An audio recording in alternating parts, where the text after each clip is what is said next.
Welcome to my channel.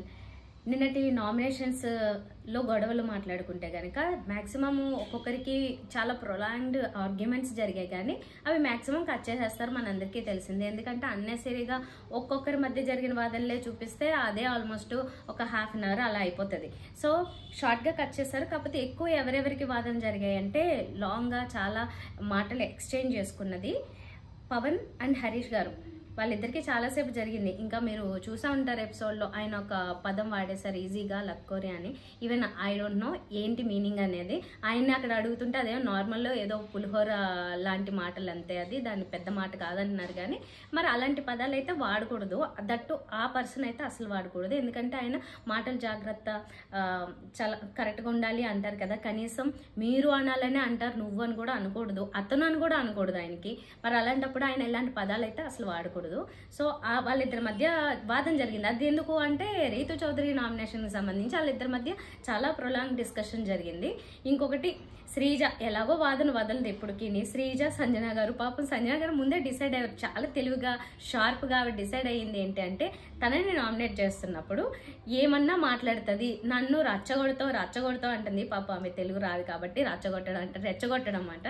నువ్వు ఎంత రెచ్చగొట్టినా నేను మాట్లాడను అని చెప్తుంది. చెప్పేసింది.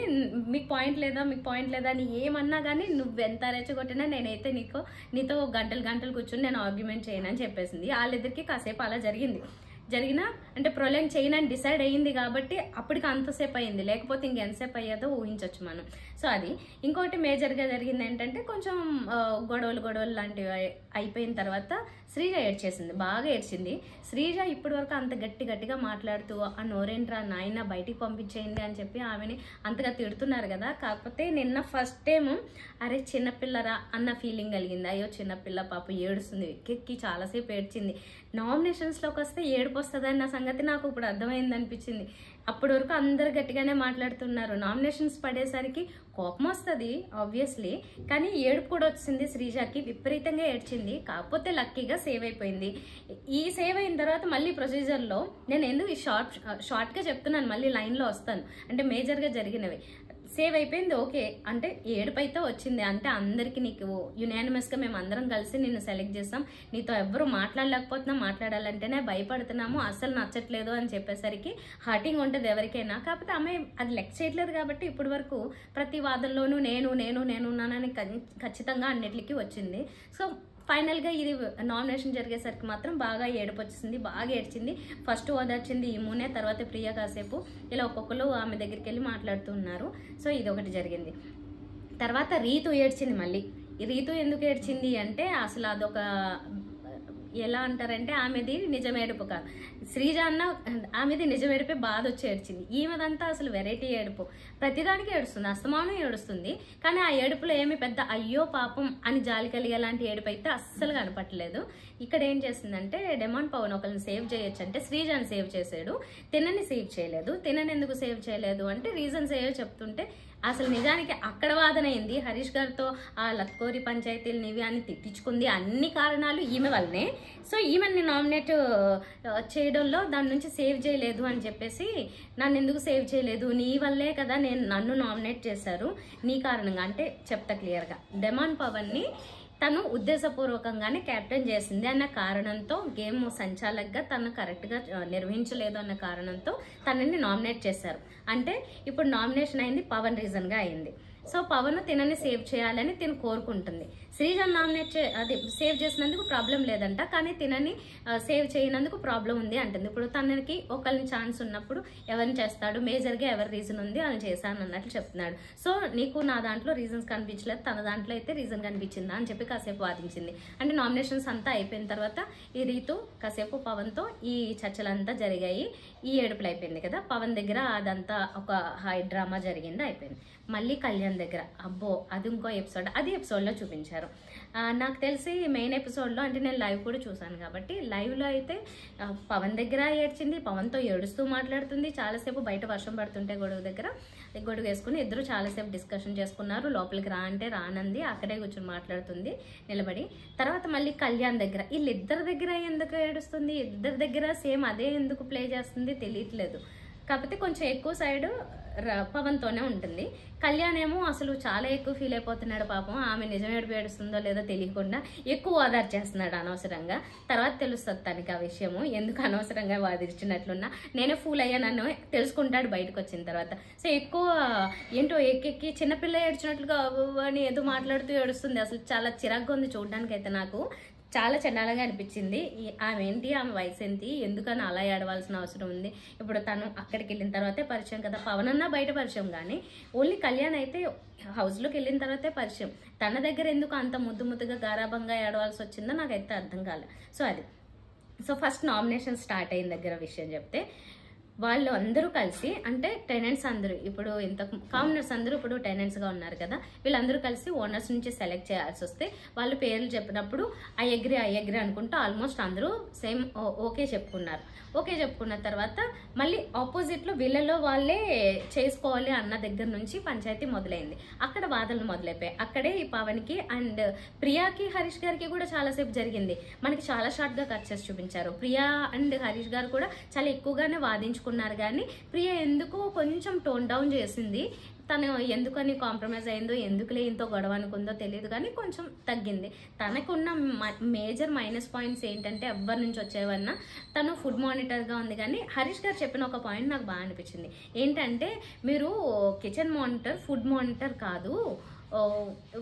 ఇన్ కేస్ అది ఫుడ్ మానిటర్ అయినా కానీ మీకు ఎవరి ప్లేట్లో ఎంత వెళ్తుందని చూసుకునే బాధ్యత, కానీ ఆ ప్లేట్లో ఆల్రెడీ వాళ్ళకి కేటాయించింది వాళ్ళు ఎంత తింటున్నారో, పక్క వాళ్ళకి ఎంత పెట్టుకుంటున్నారో అది మీ బాధ్యత కాదు అంటే అది కరెక్ట్ అనిపించింది. ఎవరి షేర్ వాళ్ళకి ఇచ్చిన తర్వాత నా షేర్ నేను ఏమన్నా చేసుకుంటాను, నా షేర్ నేను తినొచ్చు, ఇంకోళ్ళు పెట్టుకోవచ్చు, అది ఏదన్నా ఓకే. ఆ రీజన్ అయితే కరెక్ట్ అనిపించింది. కానీ ప్రియ ఏం చేస్తుంది, వాళ్ళ ప్లేట్లో ఎవరికన్నా ఒక ముద్ద పెట్టేసరికి మీరు ముద్ద పెట్టారు, ఒక ముద్ద పెట్టారా, 2 ముద్దలు పెట్టారా అని వస్తుంది. అదైతే కరెక్ట్ కాదు. అది మరి ఇంతకు ముందే మాట్లాడి ఉండొచ్చు. ఇన్ని రోజుల తర్వాత ఇప్పుడు ఎందుకు ఆ పాయింట్ చెప్పారనే తెలియదు. అంటే లాజికల్గానే అనిపించింది. లేట్ చేశారు ఆ పాయింట్ చెప్పడంలో. సరే, ఆ ప్రియా మీద ఆ రీజన్స్. కానీ ప్రియాకి హరీష్ గారే నామినేషన్ పాయింట్లో దొరికింది. అంటే ఎక్కువ ఆయనే రీజన్గా దొరికాడు కాబట్టి ఆయన నామినేట్ చేద్దాం అనుకుంటున్నానని ప్రియా చెప్పింది. అండ్ పవన్ కూడా ఆయనే నామినేట్ చేద్దాం అనుకుంటున్నాను అని చెప్పారు. శ్రీజ కూడా మేబీ ఆయనే అన్నట్లుంది. కాకపోతే వాదన జరిగింది మాత్రం వీళ్ళిద్దరితోనే ఎక్కువ జరిగింది. శ్రీజతో కూడా జరిగింది వాదన. శ్రీజ కూడా ఊరికే ఉండదు కదా, మాట్లాడుతూనే ఉంటుంది. కాబట్టి అతను ఎందుకు అన్నావు అంటారు. అతను అంటే తప్పేంటి అంటారు. అతనంటే తప్పైనా అంటాడు. మీరు అనాలి, అతను కాదంటే అతను అన్నాలో తప్పేంటండి, మీతో మాట్లాడేటప్పుడు మీరు అంటున్నాను, పక్కకి వెళ్ళినప్పుడు అతను అన్నాను తప్పేంటి అంటుంది. సరే ఓకే, అది వదిలేద్దాం. ఆయన గౌరవం గురించి మాటలు ఏమన్నారు అనే దాని గురించి అవి పక్కన వదిలేస్తే, వాదన ఎందుకు జరిగింది అంటే పవన్కి మేజర్గా హరీష్ గారికి రీతు పేరు తీసుకున్నారు. ఇప్పుడు కొంతమందిని సెలెక్ట్ చేసుకున్నారు. మేజర్గా ఎవరున్నారు అంటే మెజారిటీ ఎవరిది ఉంది అనేది వాళ్ళని ఈజీగా సెలెక్ట్ చేస్తారు. మెజారిటీ లేకుండా కొంచెం ఈక్వల్గా ఉన్న వాళ్ళ దగ్గరకు వచ్చేసరికి అప్పుడు రీతు పేరుని తీసుకోవాలా, ఇంకొకరిని తీసుకోవాలా అన్న దగ్గరకు వచ్చేసరికి నామినేషన్ నాకు ఓకే, కానీ ఇంకొకరి పేరు అంటాడు పవన్. ఎందుకు అంటే తనకి ఆ సాఫ్ట్ కార్నర్ తన పక్కన ఉంది కాబట్టి. అలా అంటుండడం వల్లనే ఈయన మాట వదిలేశాడు. అంటే మీకు ఈ ఉంటే అసలు కారణాలు కనిపిస్తున్నా కానీ వద్దంటారా అని. ఇప్పుడు రీతు మీద చెప్పిన కారణం ఏంటంటే, ఒకటి ఫస్ట్ తను మొన్న జరిగిన టాస్క్లో అంటే ఓనర్ అయ్యే టాస్క్కి మాత్రమే దాంట్లో చాలా వైల్డ్గా ఆడినట్లు అనిపించింది. ఇంకొకటి ఒక మాట అనింది, అది లైవ్లో కూడా కట్ చేస్తారు, ఇవ్వలేదు. ఈరోజు వాళ్ళు మాట్లాడుకుంటున్నప్పుడు మాత్రం ఆ పదాన్ని బయటికి వాడుతున్నారు. పతివ్రతలు అనేది అంట. ప్రతి ఒక్కరు ప్రతి సీజన్లోనూ ఎవరో ఒకరు ఇలా ఏదో ఒకటి చేస్తారండి, ఒక పదం వాడతారు, చాలా బాగా వైరల్ అయిపోయేలాగా. అలాగే ఈసారి రీతు ఏమో ఆ వర్డ్ వాడింది.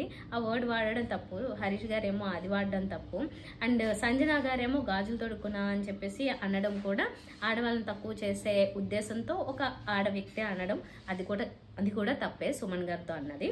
సో ఇవి తప్పులు జరిగాయి. రీతు చెప్పేది ఏంటంటే దానికి జస్టిఫికేషన్ లేదు, నాకు దానికి అర్థం తెలియదంట. అర్థం తెలియకుండా వాడేస్తావా అనేమో శ్రీజ అడిగింది. అంత సింపుల్ పదానికి అర్థం తెలియదా? అర్థం తెలియనప్పుడు ఎందుకు వాడింది మరి? నిజంగానే అసలు ఆ సందర్భం ఉందా అక్కడ? ఏమన్నా వాడాల్సింది, ఎందుకో వాడింది. పోనీ సరే సారీ అనొచ్చు కదా, వాదిస్తుంది. సరే, అది ఇంకా ఆమె అయితే తెలుసుకోదు. తప్పులు తెలుసుకుని నేను దాన్ని కరెక్ట్ చేసుకుంటానని చెప్పింది ఈ ఎపిసోడ్లోనే. అలాంటి అమ్మాయి దానికి ఓకే తప్ప, ఓకే ఇంకోసారి వాడను, ఐఎమ్ సారీ అనాలి. కానీ మనం మాట్లాడేటప్పుడు ఏవేవో వచ్చేస్తాయి, ఇవన్నీ కవర్ చేస్తుందన్నమాట. దానికి మొత్తం కవర్ చేసే ప్రయత్నం చేస్తుంది, కానీ అది తప్పు అనే రియలైజేషన్కి తను ఇమీడియట్గా రాలేదు. సరే, సేమ్ హరీష్ గారు కూడా చేశారు. లక్కూరి పనులు అన్నప్పుడు దాని అర్థం ఏంటి, ఇది మీరు తప్పు వర్డ్ వాడారు అంటే ఏం తప్పేముంది, దాని అర్థం ఏంటో చెప్పండి అన్నారు. మళ్ళీ ఎవరికి తెలుసు? అన్ని పదాలకి అర్థాలు తెలియవు, కానీ అది తప్పు అంటే తప్పు పదం అని తెలుసు అంతే. వాళ్ళు తప్పు అని చెప్తున్నారు, అర్థం ఏంటి అన్నారు. అర్థం మాకు తెలియదు కానీ అది తప్పు అని చెప్పి ప్రియా అండ్ శ్రీజ వీళ్ళు అంటున్నప్పుడు ఈయన అన్నారు అది ఏం లేదు పులిహోర పంచాయతీలు అని చెప్పి తిట్టాను పవన్ని రీతుని కలిపి అని చెప్పి ఆయన అనేది. కాకపోతే ఆ పదమే వాడితే బాగుండేది, ఈ పదం వాడకుండా. ఇంకా దానికి ఎగ్జాంపుల్ చెప్పింది శ్రీజ కూడా. మీరు రండి అంటే ఒకటి, దొబ్బే అంటే ఒకటి, ఇంకోటి అంటే ఇంకోటి అని, అది అంత వేరియేషన్స్ ఉన్నాయన్నమాట. అలాగే ఆయన అది వాడేశారు, ఫ్లోలో వచ్చేస్తాయి ఎవరికైనా సరే. ఎనీవేస్ తప్పులు మేజర్గా ఇవి. సంజనానేమో ఫస్ట్ నామినేట్ చేశారు, దాని నుంచి వాళ్ళు స్వైప్ చేయడానికి అవకాశం ఇస్తే ఇమాన్యుయల్ వీళ్ళందరూ కూడా సంజన గారిని సేవ్ చేసేసారు. తర్వాత సుమన్ గారిని కూడా సేవ్ చేశారు, రాముని పెట్టారు. రాము పాప అమాయకుడు కదా ఎందుకు పెట్టారు అని అనిపిస్తుంది, కానీ తను మేజర్గా స్టాండ్ తీసుకోలేదు. గేమ్ పరంగా చూసినప్పుడు మాత్రం ఓనర్స్ అయ్యే టాస్క్లో తను గివప్ చేసేసినట్టుగా నిలబడ్డం, అది ఎమోషనల్గా తను ఏమన్నా మేబీ బ్రేక్ డౌన్ అయిపోయి వదిలేసి ఉండొచ్చు, కానీ తను అలా చేయడం అనేది మాత్రం వీళ్ళకి నామినేషన్ పాయింట్ అయ్యింది. సరే అది అలా జరిగింది. తర్వాత మళ్ళీ శ్రీజ అండ్ రీతు కూడా నామినేషన్ పాయింట్కి వచ్చేటప్పటికి శ్రీజాని అందరం కలిసి మేము నీ పేరు అనుకున్నామమ్మా అని చెప్తుంటే ఇంకా సంజన గారితో వాదన జరిగింది, భరణి గారితో జరిగింది. ఇంకా అలా అమ్మాయితో మాట్లాడడం కూడా ఎందుకులా అనిపిస్తుంది వీళ్ళందరికీ. అంటే వాదన నామినేషన్ టైంలో కూడా మాట్లాడాలి, రండి ఆర్గ్యూ చేద్దామంటే కూడా వీళ్ళు ఎవరు రావట్లేదు. ఇంకా అమ్మాయి ఏమో ఆర్గ్యూ చేయాలనుకుంటుంది, అంటే పాయింట్లు ఏవేవో చెప్దాం అనుకుంటుంది. పాయింట్స్ ఏంటో ఈ సీజన్ అంతా నాకైతే అసలు ఇవేమన్నా లా పాయింట్లా, ఇదేమన్నా జరుగుతుంది, ఏమన్నా కోర్టులో జరుగుతున్నాయా ఈ డీలింగ్స్ అన్నీ అన్నట్లుంది. అన్నిగాను అంతగానో పాయింట్ అంటున్నారు అస్తమాను. సో ఇలాగా గేమ్ ఆడట్లేదు అన్న కారణంతో, అంటే సరిగా ఆడట్లేదు అన్న రీజన్తో కళ్యాణ్ని చేశాడు. ఇంకా కళ్యాణ్ విశ్వరూపం చూపించాడు ఒక విధంగా. ఏంటి నన్ను ఎందుకు చేశారు అంటే లైవ్లో చూపించిన దాంట్లో ఏంటంటే ఆర్గ్యుమెంట్స్ లేదంటారు, ఆర్గ్యుమెంట్స్ ఉంటేనేమో ఆర్గ్యుమెంట్స్ ఉందని ఒకళ్ళు నామినేట్ చేస్తారు అని చెప్పి శ్రీజాను ఉద్దేశించి అంటున్నాడు. నేనేమో ఆర్గ్యుమెంట్ చేయట్లేదని నన్ను నామినేట్ చేస్తారా అని చెప్పి తన గురించి మాట్లాడుతున్నాడు. రండి చూపిస్తా ఆర్గ్యుమెంట్ అంటే ఏంటో అని చెప్పి ఇమాన్యుయల్ని అన్నాడు. అంటే ఫ్లోలో ఏవేవో చెప్పేస్తున్నాడు, ఇమాన్యుయల్ని అన్నాడు. ఇమాన్యుయల్ చెప్పేటప్పుడు అలాంటివి కరెక్ట్ కాదు, అలా అనుకు రా చూసుకుందాం, ఇలాంటివి వద్దు అని చెప్పి అన్నాడు. నిన్ను అనట్లేదు అందరినీ అంటున్నానంటే మరి అందరిని అనలేదు, రా చూసుకుందాం అంటే ఎలాంటి షోలో వద్దు ఇలాంటి మాటలు అని చెప్పి అన్నాడు. సో అది కళ్యాణ్కి కూడా విపరీతంగా కోపం వచ్చింది, ఏదో మాట్లాడుతున్నాడు. ఇంకా అసలు నాకైతే తనేమి అంత స్ట్రాంగ్గా పాయింట్ మీద మాట్లాడుతున్నట్లు అనిపించలేదు. కొన్ని పాయింట్లు అడిగాడు, అవి బాగానే అనిపించింది. అంటే వీళ్ళిద్దరిని స్వాప్ చేసే విషయంలో వీళ్ళ పాయింట్ల కంటే మీ పాయింట్లు స్ట్రాంగ్ అనిపిస్తుందా అని అడిగాడు. అలాంటివి కొన్ని పాయింట్లు బాగానే అనిపించింది, కానీ ఊరికే అంటే నన్ను నామినేట్ చేసేస్తారా అన్న కోపము బాధలో కొంచెం ఎక్కువ రియాక్ట్ అయిపోతూ ఉన్నాడు. లేకపోతే నిజంగానే స్క్రీన్ స్పేస్ కోసం చేశాడో తెలియదు. నువ్వు కనిపించట్లేదు, ఆట కనిపించట్లేదు అన్నారని ఏదో అట్లా చేద్దామని అనుకున్నాడో తెలియదు. తను కాసేపు చాలాసేపు సాగదీశాడు అనమాట, నన్ను ఎందుకు నామినేట్ చేస్తారన్నట్లు. కూర్చునే మాట్లాడుతున్నాడు, మళ్ళీ ఎక్కువసేపు అడుగుతున్నాడు, కూర్చుంటున్నాడు, ఇమాన్యుయల్తోనే మాట్లాడుతున్నాడు. అందరూ అనుకున్నాము అంటుంటేనేమో ఎవరు అంటాడు, ఎవరు అని చెప్పరు. ఒక తరపున లేచి చెప్తున్నారు, వీళ్ళందరూ ఒక గ్రూప్ కాబట్టి ఒకరిగా లేచి మేము అందరూ అనుకున్నామని చెప్తుంటే ఎవరు అనుకున్నారు, ఎవరు అన్నారు, ఏ మాట అన్నారు, ఇలా పొడిచి అడగడం. ఎవరు శ్రీజ అయినా లేకపోతే కళ్యాణ్ అయినా వీళ్ళు ఎవరన్నారు, ఏమన్నారు, ఇంకా అదే పనిగా పొడిచి కరెక్ట్గా అది కావాలంట. అన్ని రోజులు జరిగిపోతుంటాయి, ఎన్నెన్నో ఇష్యూస్ ఉంటాయి. మనం నిన్న జరిగింది లేకపోతే ఈ పూట తిన్నదే ఒక్కోసారి మర్చిపోతాం. అలాంటిది ఆ రోజు ఏం జరిగింది, ఏ మాట అన్నారు, అంత కరెక్ట్గా ఎవరితో అన్నారు, ఇవన్నీ అడిగితే ఎలా గుర్తొస్తుంది. ఇందులో నాకు గుర్తున్నది ఏంటంటే పాపం సంజన గారికి కూడా గుర్తులేదు. నువ్వు ఎవరితో మాట్లాడుతున్నా నువ్వే వస్తావని శ్రీజకి చెప్తుంటే ఎక్కడన్నాను చెప్పండి, మధ్యలోనే మాట్లాడుతుంది, అసలు ఆమెని ఫినిష్ చేయనట్లేదు. అలా అంటున్నప్పుడు నాకు గుర్తొచ్చింది, యాక్చువల్లీ ఆమె కెప్టెన్ అయిన తర్వాత ప్రియాతో మాట్లాడుతూ ఉండి ఫుడ్ గురించో మానిటర్ మార్చే దాని గురించో లేకపోతే ఏది ఎంత షేర్ చేయాలి ఏదో మాట్లాడుతూ ఉన్నప్పుడు ఓన్లీ ప్రియాతో మాట్లాడుతున్నప్పుడు మాకు కూడా చెప్పాలి, మేము కూడా ఓనర్స్ కదా అని వచ్చింది శ్రీజ. వచ్చినప్పుడు చెప్తామమ్మా ముందు మా దగ్గర అయిన తర్వాత అంటే లేదు మమ్మల్ని అయిన తర్వాతే కదా చేయాలి, మేము కూడా ఉండాలి కదా అంటే మేము ఓనర్స్ కదా అని చెప్పి చాలా ఏమనాలి విసుగొచ్చేలా చిరాకు పుట్టేలాగా అక్కడ మాట్లాడింది. ఇలాంటి సందర్భాలు బహుశా ఆవిడ మర్చిపోవచ్చు. ఆమె ఉద్దేశం కూడా అందుకే అంది, చాలా ఉన్నాయి ఏది లేదని చెప్పాలి, చాలా ఎక్కువ ఉన్నాయి కాబట్టి నేను అవన్నీ చెప్పలేను అని చెప్పింది. మేజర్గా గుర్తున్నవి నువ్వు ఎగ్జాంపుల్ అడుగుతున్నావు కాబట్టి ఒకటి రెండు చెప్తున్నాను, చెప్పాలంటే చాలా ఉన్నాయండి. సో ఇలాగా ఎక్కువ డిస్కషన్స్ బాగా గట్టిగా జరిగాయి. ఫైనల్గా మాత్రము లక్కీగా శ్రీజ ఈ వారం కూడా సేవ్ అయిపోయింది. లాస్ట్ వీక్ తను ఎవరు నామినేట్ చేయలేదు. ఇప్పుడు చేసినా కూడా అందరూ కలిపి చేసినా కూడా లక్కీగా సేవ్ అయిపోయింది. సో ఇదండి మేజర్గా ఈ ఎపిసోడ్లో చెప్పుకోవాల్సిన విషయాలు. ఎవరెవరైతే విషయాలు కట్ చేశారో నేను అవి కొన్ని చెప్పాను. ఇంకా మనం వీలైనంత వరకు షార్ట్గా వీడియో చేసుకుంటూ మేజర్ పాయింట్స్ ఏవో మాట్లాడుకుంటూ ఉందాము. నా ఛానల్ని సబ్స్క్రైబ్ చేయండి, ఇలాగే కంటిన్యూ చేస్తూ ఉండండి వీడియోస్ చూడడం. Thank you.